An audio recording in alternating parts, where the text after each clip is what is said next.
नमस्कार, hornbill TV Bharat में स्वागत है। उत्तर प्रदेश के कानपुर देहात से बड़ी राजनीतिक खबर। बसपा के प्रदेश अध्यक्ष पंकज चौधरी ने विपक्ष पर तीखा हमला बोलते हुए 2027 विधानसभा चुनाव में बसपा की जीत का दावा किया है। कानपुर देहात दौरे के दौरान पंकज चौधरी ने कहा है कि 2024 लोकसभा चुनाव में समाजवादी पार्टी ने जनता को गुमराह किया था, लेकिन अब उसका सच जनता के सामने आ चुका है। उन्होंने इंडिया गठबंधन पर भी निशाना साधते हुए कहा है कि गठबंधन के सहयोगी दल एक दूसरे का साथ छोड़ रहे हैं और अब इस गठबंधन का कोई मजबूत आधार नहीं बचा है। और बसपा प्रदेश अध्यक्ष ने पार्टी पदाधिकारियों और कार्यकर्ताओं के साथ संगठनात्मक बैठक कर बूथ स्तर तक संगठन को मजबूत बनाने पर जोर दिया है। इसका अलावा उन्होंने भोखनीपुर के कार्यक्रम में भी हिस्सा लिया, जहां कार्यकर्ताओं ने चुनावी उत्साह देखने को मिला।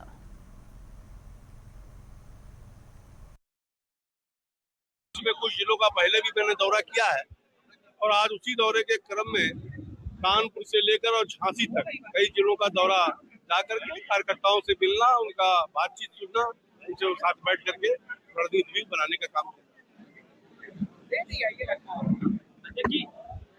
लगातार चुनाव पास में आ गया है, किस तरीके की तैयारी इस बार, क्योंकि लोकसभा चुनाव में जिस तरीके से बैकफुट कुछ हताशा हाथ लगी, इस बार चुनाव में क्या रहेगा? देखो, भारतीय जनता पार्टी का कार्यकर्ता सदैव काम करता रहता है, 365 दिन काम करता है, चुनाव हो या चुनाव ना हो। ये सही है कि चुनाव जब आता है तो थोड़ा सा और रणनीति चेंज करनी पड़ती है। जैसा आपने कहा कि 2024 के रिजल्ट के बारे में, उस रिजल्ट में कहीं ना कहीं ये अफवाह उड़ाया गया कि संविधान बदल दिया जाएगा, संविधान संशोधित कर दिया जाएगा। 2 साल से ज्यादा दिल्ली सरकार हो गई, कहीं कोई परिवर्तन हुआ? तो झूठ बोल करके राजनीति क्षणिक हो सकता है, तो दूरगामी नहीं चलता है। और अब देखें कि 2024 के बाद चाहे वो हरियाणा का चुनाव हो, चाहे वो दिल्ली का चुनाव हो, चाहे वो महाराष्ट्र का चुनाव हो, चाहे वो बिहार का चुनाव हो, और अभी हाल ही में बंगाल का 200 से ज्यादा 207 सीट भारतीय जनता पार्टी के कार्यकर्ताओं ने बंगाल जैसे प्रदेश में भी जीत का परचम लहराने का काम किया है। और मुझे पूरा विश्वास है कि अपने कार्यकर्ताओं के बल पर, और जो 12 साल तक प्रधानमंत्री जी ने काम किया है और जो 10 साल तक योगी जी ने काम किया है, उन दोनों कार्यों के आधार पर उत्तर प्रदेश में 2017 से भी बड़ा बहुमत लेकर के हम चुनाव जीतेंगे।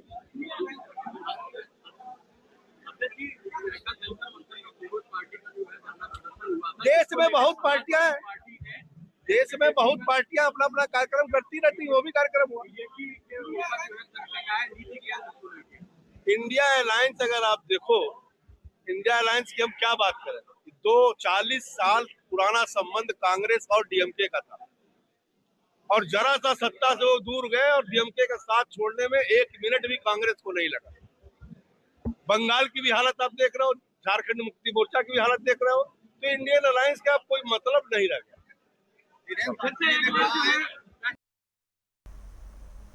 उत्तर प्रदेश के राजनीति से जुड़ी बड़ी खबर। लखनऊ में उत्तर प्रदेश सरकार के मंत्री ओपी राजभर ने पश्चिम बंगाल की राजनीति और तृणमूल कांग्रेस पर बड़ा बयान दिया है। ओपी राजभर ने कहा है कि सत्ता से हटने के बाद तृणमूल कांग्रेस के कई सांसद और विधायक पार्टी की विचारधारा से कुछ खुद को जोड़कर नहीं देख रहे हैं। उन्होंने दावा किया है कि इसी वजह से नेता पार्टी छोड़ रहे हैं। और राजभर ने आगे कहा है कि जिस राजनीतिक ताकत के साथ तृणमूल कांग्रेस अब तक आगे बढ़ती रही है, वह ताकत आने वाले समय में समाप्त हो जाएगी। उनके इस बयान को पश्चिम बंगाल की बदलती राजनीतिक परिस्थितियों से जोड़कर देखा जा रहा है।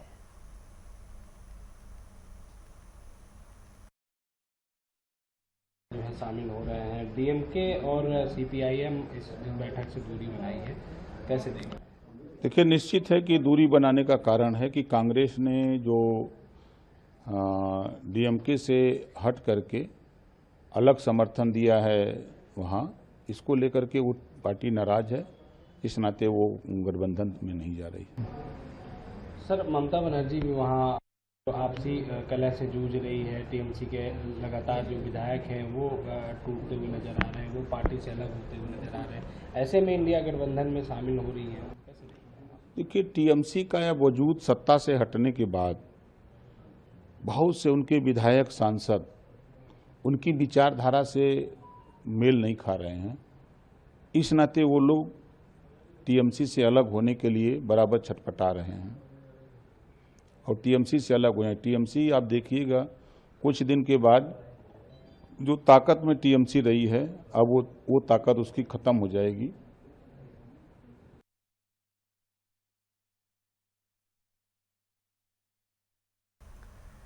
दिल्ली से राजनीतिक गलियारों की बड़ी खबर।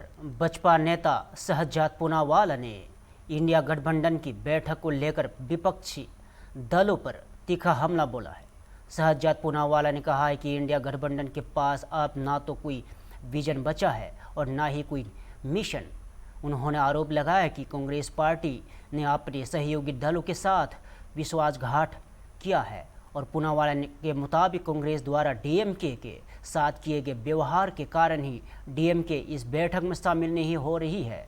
उन्होंने आम आदमी पार्टी का हवाला देते हुए कहा कि आम आदमी पार्टी भी कांग्रेस पर क्षेत्रीय दलों का इस्तेमाल कर रहे हैं, किनारे करने का आरोप लगाती रही है और बसपा नेता ने दावा किया है कि गठबंधन के भीतर मतभेद लगातार बढ़ रहे हैं और विपक्षी एकता कमजोर पड़ती जा रही है।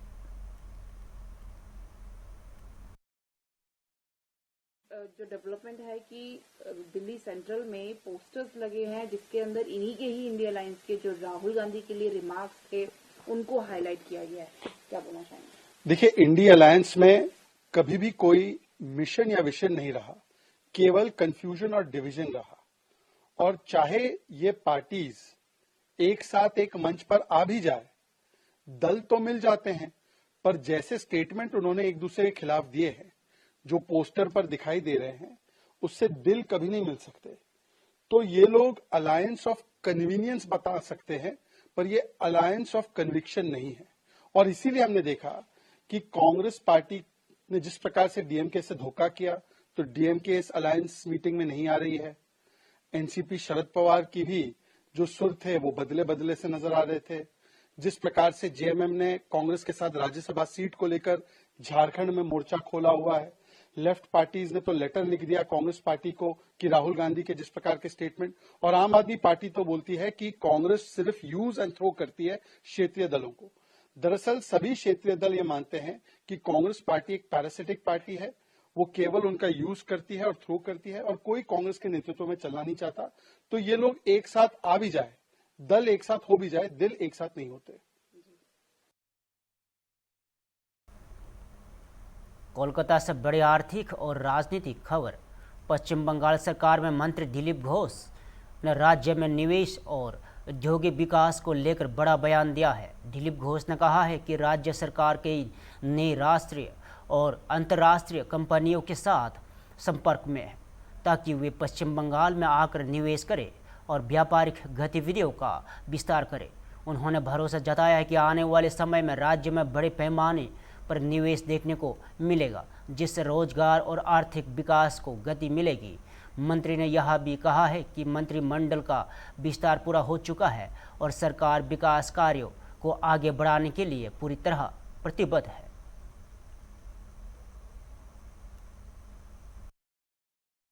में क्या कहेंगे? अमोल पहले से उनका जगह था, इसलिए उन्होंने इमीडिएट प्लांट शुरू कर दें। इसी सप्ताह उसका भूमि पूजन है। इसी प्रकार अलग अलग कंपनी जिनका जमीन पड़ा हुआ था वो उसका तलाश में आ रहे हैं, प्रोजेक्ट बना रहे हैं, बड़ा इन्वेस्टमेंट होगा। और बहुत सारे नई कंपनी नेशनल इंटरनेशनल बाहर से भी दूसरे देशों से भी संपर्क कर रहे हैं यहाँ आके काम करने के लिए, बिजनेस करने के लिए। पार्टी अब सरकार इस मामले में सोच रही है। अभी यहाँ की जो लोकल प्रॉब्लम्स था, जो प्रोजेक्ट चालू नहीं हुआ था, उसी में ज़्यादा हम लोग ध्यान दे रहे हैं। उसी के साथ साथ बड़ा प्रोजेक्ट जैसे अडानी समूह का प्रतिनिधि आए थे वहाँ डीप सी पोर्ट करने के लिए, तो उसका भी शुरू हो गया काम। सब एक साथ चल रहा है। मंत्रिमंडल का विस्तार हो गया, अभी दफ्तर का बंटवारा नहीं हुआ, होते ही सब मिनिस्टर काम शुरू कर देंगे। आज इंडीजोट का बैठक है दिल्ली में, क्या कहेंगे? ये देखिए, ये सब उसका उचित तो कुछ बचा ही नहीं। इंडी है ही नहीं जोट, तो उसका बैठक क्या होगा। ममता बनर्जी कभी नहीं जाती थी, आज मजबूरी में जा रही हैं। जिनके साथ उनके पार्टी के सांसद विधायक नहीं है, वो दूसरे पार्टी के साथ जा क्या करेंगे। जयपुर से बड़ी राजनीतिक खबर। राजस्थान से बसपा के राज्यसभा उम्मीदवार सतीश पूनिया ने कांग्रेस और नेहरू गांधी परिवार पर तीखा हमला बोला है। सतीश पूनिया ने कहा है कि लंबे समय तक देश पर शासन करने के बावजूद कांग्रेस ने देश को कोई ठोस दिशा नहीं दी। उन्होंने आरोप लगाया कि कांग्रेस ने तुष्टीकरण और वोट बैंक की राजनीति को बढ़ावा दिया और पूनिया ने कहा है कि जनता ने कांग्रेस की नीतियों का जवाब चुनाव में दिया है और इसी कारण पार्टी सत्ता से बाहर हुई है। उन्होंने कांग्रेस पर देश, सनातन और हिंदुत्व को बदनाम करने का आरोप लगाते हुए कहा है कि पार्टी लगातार लोकतांत्रिक रूप से चुनी गई और सरकारों को निशाना बनाती रही है। और सतीश पूनिया ने अशोक गहलोत के हालिया बयान को कांग्रेस की राजनीति बौखलाहट की परिणाम बताया।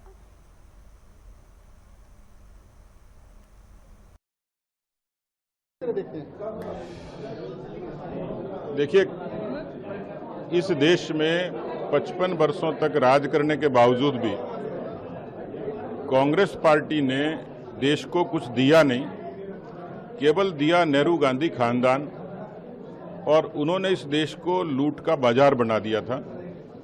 इस देश में तुष्टीकरण और वोट बैंक की राजनीति की जड़ कांग्रेस पार्टी और नेहरू गांधी खानदान है। मुझे लगता है कि उनके पापों की सजा भारत की जनता ने अनेक अवसरों पर दिया। 77 उसका उदाहरण है, 99 उसका उदाहरण है जब वाजपेयी जी की सरकार आई, और 2014 में जो राजनीतिक क्रांति नरेंद्र मोदी जी के नेतृत्व में हुई। मुझे लगता है कि भारत की जनता ने वो मैंडेट अराजकता के खिलाफ, भ्रष्टाचार के खिलाफ, जातिवाद के खिलाफ, तुष्टीकरण के खिलाफ दिया था। राजस्थान में भी उनको खूब अवसर मिला, लेकिन राजस्थान में कांग्रेस पार्टी कागजों से धरातल पर कभी उतरी नहीं। सरकार ने कभी कोई ऐसा काम नहीं किया जिससे राजस्थान की जनता याद रख सके। मुझे लगता है कि देश की, प्रदेश की जनता बदली, कांग्रेस पार्टी को सत्ता से बाहर किया और उनको नीति से और व्यवहार से और सत्ता से जनता ने नकार दिया। अब कांग्रेस पार्टी का जो भी खेल बचा है, देश को बदनाम करने का, सनातन को और हिंदुत्व को बदनाम करने का, और देश की चुनी हुई लोकतांत्रिक सरकार और उनके प्रधानमंत्री से लेकर तमाम लोगों पर इस देश के लोकतंत्र को बदनाम करने का काम किया। अशोक गहलोत जी का बयान कांग्रेस के उसी बौखलाहट का नतीजा है।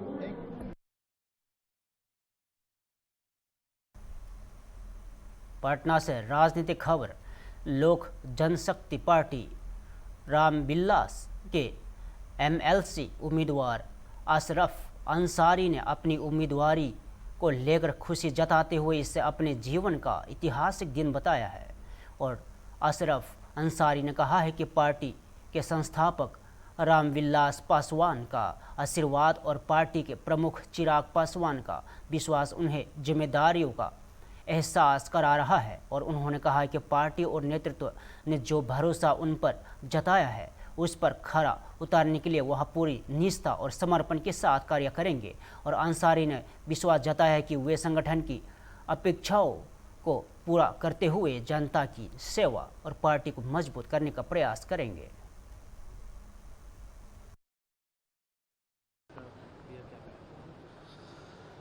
आज का दिन मेरे लिए ऐतिहासिक पल है और हमारी पार्टी के संस्थापक परम श्रद्धेय रामविलास पासवान जी का आशीर्वाद, हम लोगों की अभिभावक माता रीना पासवान जी का प्यार और हमारी पार्टी के आन बान शान, हमारी पार्टी के राष्ट्रीय अध्यक्ष आदरणीय चिराग पासवान जी का विश्वास, ये एक जिम्मेदारी का बोध करा रहा है। प्रयास करूंगा कि उन जिम्मेदारियों पर खरा उतर सकूं और उनके विश्वास पर, उन लोगों के आशीर्वाद पर खरा उतरने का कोशिश करूंगा।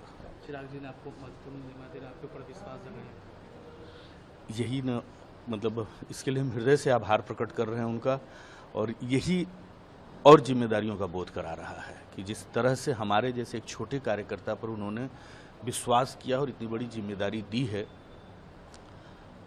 प्रयास करूंगा कि उन जिम्मेदारियों को सफलतापूर्वक निभाऊं और ये मेरी ही नहीं, हम जैसे आम जितने भी कार्यकर्ता हैं उन सभी लोगों के लिए ये जिम्मेदारी है और उन सभी लोगों के लिए एक संदेश है कि जिस समर्पण भाव से अगर आप काम कीजिएगा तो पार्टी नेतृत्व या नेता आपके प्रति जरूर विचार करेंगे। कोलकाता से राजनीतिक प्रतिक्रिया। दिल्ली में होने वाली इंडिया गठबंधन की बैठक को लेकर भाजपा सांसद राहुल सिन्हा ने पश्चिमी विपक्षी गठबंधन पर निशाना साधा है। राहुल सिन्हा ने कहा है कि विपक्ष चाहे कितनी भी बैठकें कर लिया या नए गठबंधन बना ले, देश की जनता ऐसे खिचड़ी गठबंधन को पहले भी दिख चुकी है और उससे कई बार नकार चुकी है। उन्होंने दावा किया है कि इस प्रकार का गठबंधन सफल नहीं हो सकता। भाजपा सांसद ने आगे कहा कि विपक्षी दल कांग्रेस के नेतृत्व को स्वीकार करने के लिए तैयार नहीं है। उनके अनुसार जिस गठबंधन को जनता का समर्थन प्राप्त नहीं होता उसका कोई राजनीतिक औचित्य नहीं रह जाता। और राहुल सिन्हा ने दावा किया है कि जनता विपक्षी गठबंधन के साथ नहीं है और यही उसकी सबसे बड़ी कमजोरी है।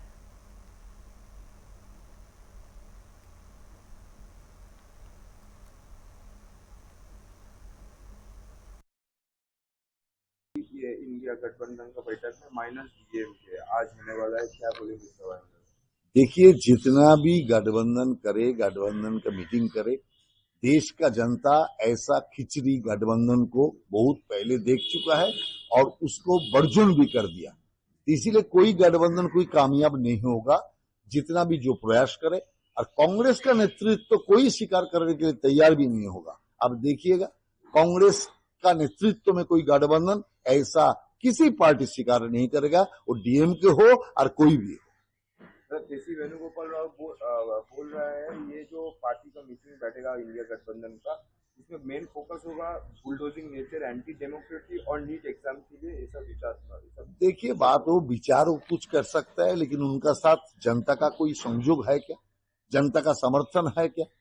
कोई लोग बैठ के कोई खाना पीना करे और एक साथ विचार विमर्श करे तो विचार विमर्श ही होगा, कारण जनता इन लोगों का साथ में नहीं है।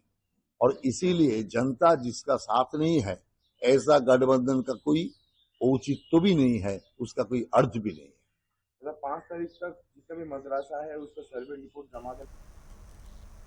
पटना से बड़ी खबर। खान सर और रोशन आनंद विवाद को लेकर आयोजित प्रेस कॉन्फ्रेंस में छात्र नेता खुशबू पाठक ने कई गंभीर आरोप लगाए हैं। खुशबू पाठक ने कहा है कि यहां प्रेस कॉन्फ्रेंस ज्ञान बिंदु की टीम और छात्र नेताओं की ओर से बुलाई गई थी। उन्होंने सवाल उठाते हुए कहा है कि रोशन आनंद की गिरफ्तारी 12 घंटे के भीतर हो गई, जबकि जिन लोगों के खिलाफ एफआईआर दर्ज है वे अब भी खुलेआम घूम रहे हैं और कक्षाएं ले रहे हैं। उन्होंने आरोप लगाया कि खान सर छात्रों को भड़काने का काम कर रहे हैं और उनकी भाषा महिलाओं के सम्मान के अनुरूप नहीं है।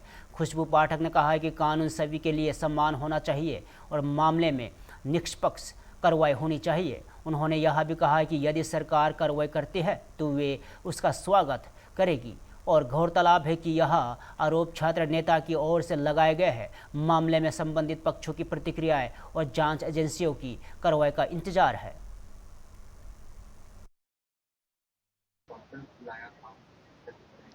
ये प्रेस कॉन्फ्रेंस ज्ञान बिंदु की टीम के द्वारा बुलाया गया था और कुछ छात्र नेताओं के द्वारा बुलाया गया। सबसे बड़ा सवाल है कि जो निर्दोष थे रोशन आनंद सर, उनकी गिरफ्तारी मात्र 12 घंटों में होती है गार्ड की लड़ाई में, लेकिन जो अपराधी हैं और उनके अपराध की जो चीजें दिख रही हैं मीडिया में भी दिख रही है और एविडेंस के तौर पर आप लोग हर जगह देख सकते हैं और खुद पुलिस ने उनके खिलाफ एफआईआर किया है, फिर भी वो आज़ाद घूम रहे हैं, फिर भी वो क्लास ले रहे हैं और क्लास में कैसे पत्थर चला, कैसे गोली चला, ये सब बातें बच्चों को पढ़ा रहे हैं। ये कहाँ तक सही है?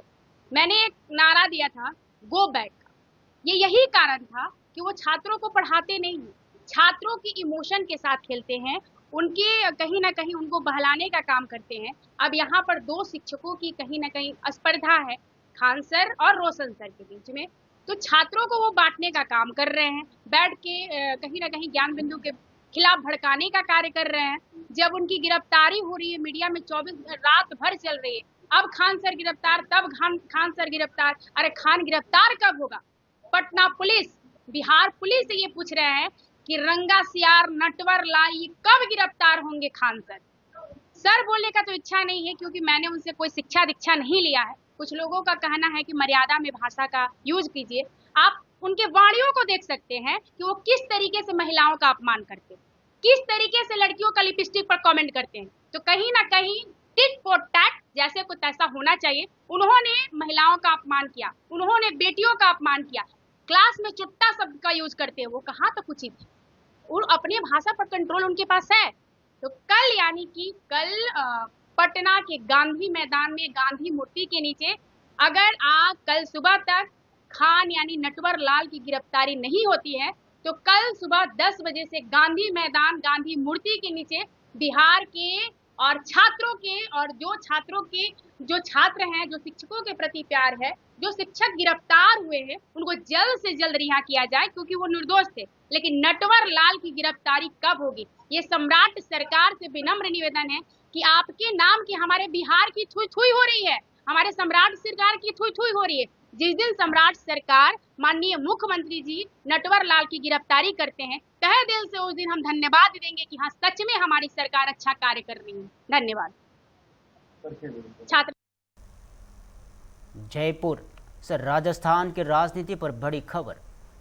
केंद्रीय मंत्री गजेंद्र सिंह शेखावत ने पूर्व मुख्यमंत्री अशोक गहलोत पर तीखा राजनीतिक हमला बोला है। गजेंद्र सिंह शेखावत ने कहा है कि अशोक गहलोत अपनी राजनीतिक प्रासंगिकता बनाए रखने के लिए संघर्ष कर रहे हैं। उन्होंने आरोप लगाया कि गहलोत खुद को गांधीवादी बताते हैं लेकिन उनका राजनीतिक व्यवहार अलग रहा है।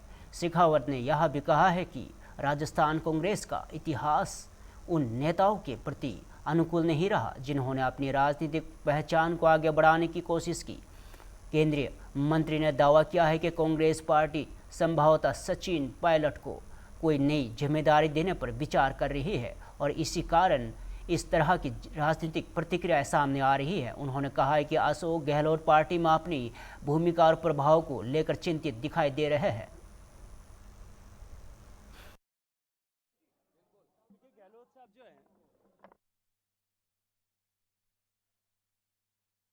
को प्रासंगिक बनाए रखने के लिए प्रासंगिकता का संघर्ष कर रहे हैं। मैंने देखा था उन्होंने कहा है कि अपनी लाइन को लंबा करना चाहिए और मुझे कहनी और करनी में हमेशा चारित्रिक रूप से हमेशा ही जो है विरोधाभास रहा है। वो अपने आप को गांधीवादी दिखाते हैं और किस तरह के आचरण व्यवहार करते हैं वो हम सब जानते हैं। इसके अतिरिक्त उन्होंने राजनीतिक रूप से कि लाइन लंबी करनी चाहिए ऐसा कहा है, लेकिन हर लंबी राजस्थान का इतिहास गवाह है, राजस्थान का राजनीतिक इतिहास गवाह है, राजस्थान की कांग्रेस पार्टी का भी इतिहास गवाह है। हर उस कार्यकर्ता जिसने अपनी लाइन को थोड़ा भी लंबा करने की कोशिश की होगी, उस लाइन को पुरजोर ताकत के साथ में उन्होंने छोटा करने की हमेशा कोशिश की, उसको मिटाने की हमेशा कोशिश की है। मैंने तो उस दिन भी कहा था, एएनआई के साथ बातचीत में भी कहा, दूसरे मीडिया के साथियों को भी कहा कि मुझे लगता है कि सचिन पायलट साहब को कांग्रेस पार्टी कोई न कोई नई जिम्मेदारी देना ऐसा कंसिडर कर रही है, इसलिए ये छटपटाहट है। और ऐसी छटपटाहट हमेशा उनकी हर ऐसे मौके पर आती रहती है। वो इस जिन को बोतल से बाहर निकालते हैं। उन्होंने मुझे लेकर के भी टिप्पणी शायद की, मैंने सुना है कि मैं डरा हुआ हूं। मैं तो वीर दुर्गादास की परंपरा का वाहक हूं।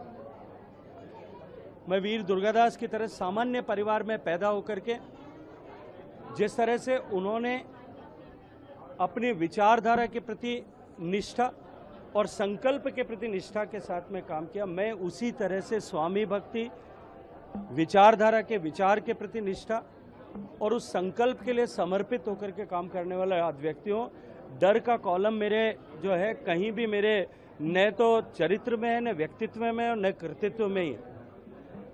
उल्टा मैं ये कहूंगा कि गहलोत साहब खुद बुरी तरह से डरे हुए हैं, क्योंकि अब वो जिस तरह से पिछले 40 साल से राजस्थान की राजनीति में कांग्रेस में धुरी पर थे, अब वो धुरी से स्लिप आउट हो रहे हैं, इसलिए उनको डर है। वो डर के मारे इस तरह की टिप्पणियां करते रहते हैं। तो मुझे लगता है कि वो इतने वरिष्ठ हैं कि उनकी इस टिप्पणियों पर प्रत्युत्तर में तो उसकी मुझे आवश्यकता नहीं है। लेकिन ये जरूर कहूंगा कि अपने आप को रेलेवेंट बनाए रखने के लिए कभी सरकार की ताकत का उपयोग करना, कभी जो है पैसे की ताकत का उपयोग करना और कभी जो है वो मीडिया की ताकत का अक्सर उपयोग करना, ये जो उनकी कला है, ये कला सबको सीखनी भी चाहिए। और ये कला जो है, इसके चलते हुए उनको राजस्थान के मीडिया के सारे साथी जो है उनको जादूगर के खिताब से नवाजते हैं।